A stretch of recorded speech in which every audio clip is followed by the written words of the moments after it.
this also happened in the church with him? What do you mean? What? There was that, you said that he had sex with you in the church? Yes.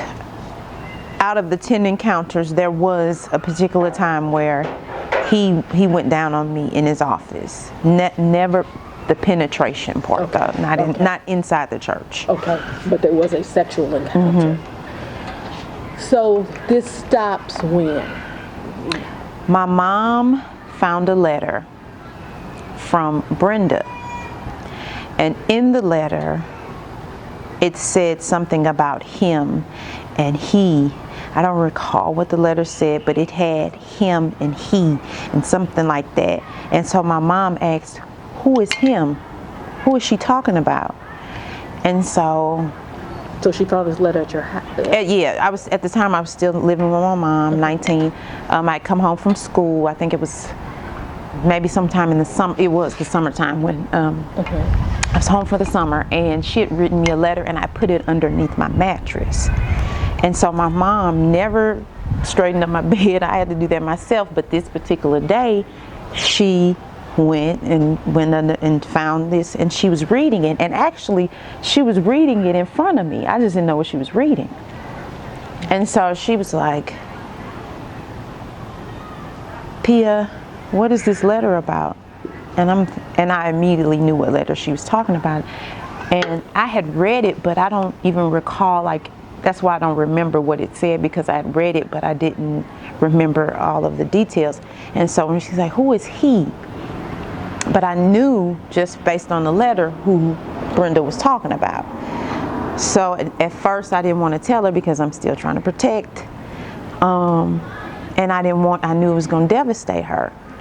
And so she was already devastated by the fact that, hey, you're messing with a woman, or a female, and it's a grown woman.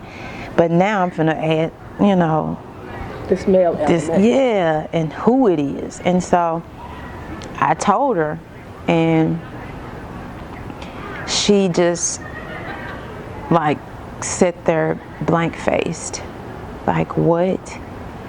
And we cried, and she was like, why didn't you tell me? And I told her because I felt like it would destroy the church.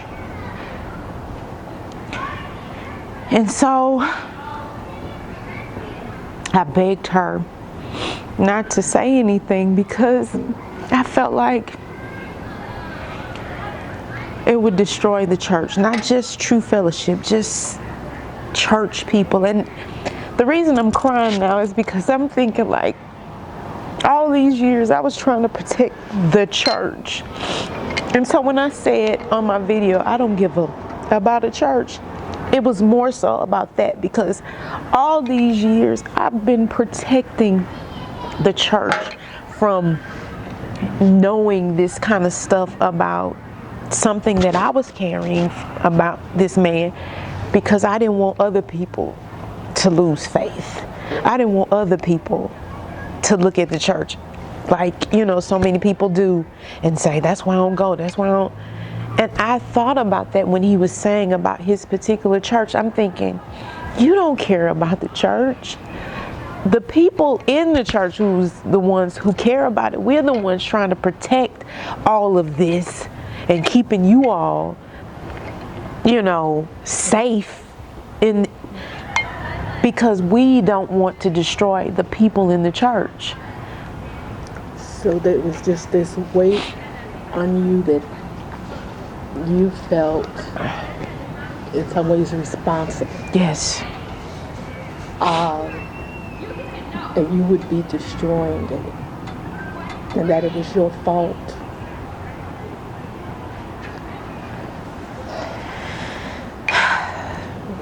So when did you begin to realize, like, wait a minute. It's not my fault. When did that moment in your heart come for you? Now that came in my 20s. When I first started going to therapy, my therapist, kept reassuring me, it's not your fault. It's not your fault. You were the child. And did you go into therapy because of this? Yes. Okay. And so after that, I didn't blame myself for what, for me being mature and having a mature body and all that. But I did kind of blame myself for what what I did to his son. And I felt like... When did his son find out? About as it relates to you? I think in like 2000, 2001, somewhere in that area. So how many years was that after that? Like maybe 2 or 3. Okay. And how did he find out? A video. So it wasn't a video with me and his dad. It was a video with me and his now stepmom. So what happened was, this is how he came to me. He told me, Pia, we need to talk. And again, I'm thinking he has something that he's done. There's something that he's done. And he wanted to take me out to lunch. James. The son? Yes. Okay. He wanted to take me out to lunch because he wanted to talk to me about something. So when we got out to lunch, he said, Pia, there's a tape and you're on it. So I'm like, now I don't know who am I on it with, because at this point he didn't know about his dad. He's just telling me there's a tape and you're on it. And I'm like, I'm on it, I'm like, what are you talking about? Because I didn't know I had been recorded. So you'd been sexually recorded? Yes, and I wasn't aware of this. And so he told me that his little sister, at the time she still his younger sister, but she was young at the time, she was looking for, like something to watch at the house, and she came across this tape that had me and Jackie Tate on it. And he was like, what's going on? I was like, and I said, now I can't even explain to him what's going on because I'm totally unaware. Yeah, like, oh, Tate.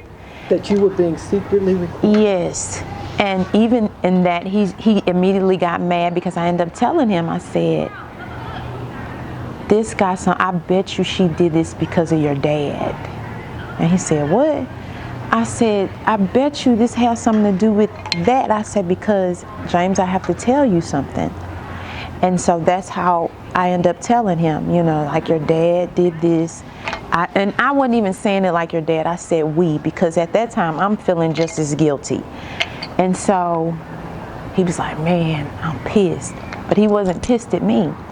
So, he was pissed at her for recording me and his dad.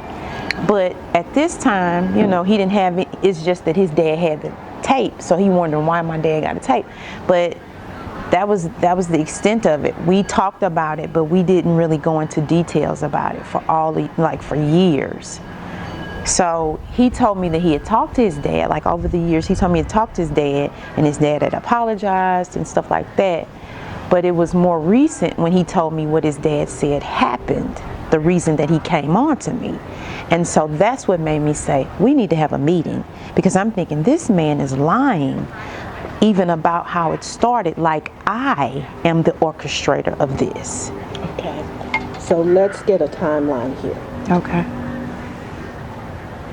We are now at this point at least 20 years past when you're talking about it with James, or 25 years basically, when you're talking about it with James, and James tells you basically this has been presented to him a different way. Mm-hmm. And so this is where and tell me if I'm understanding this is when you say we need a meeting. Mm-hmm. And so how does the recording now come into play when you say we need a meeting? What was going through your mind when you were putting this together?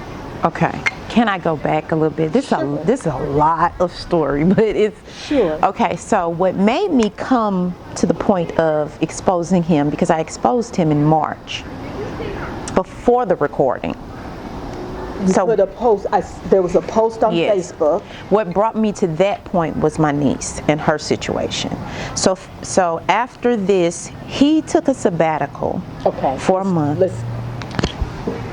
Let's do this part a little bit different. Okay.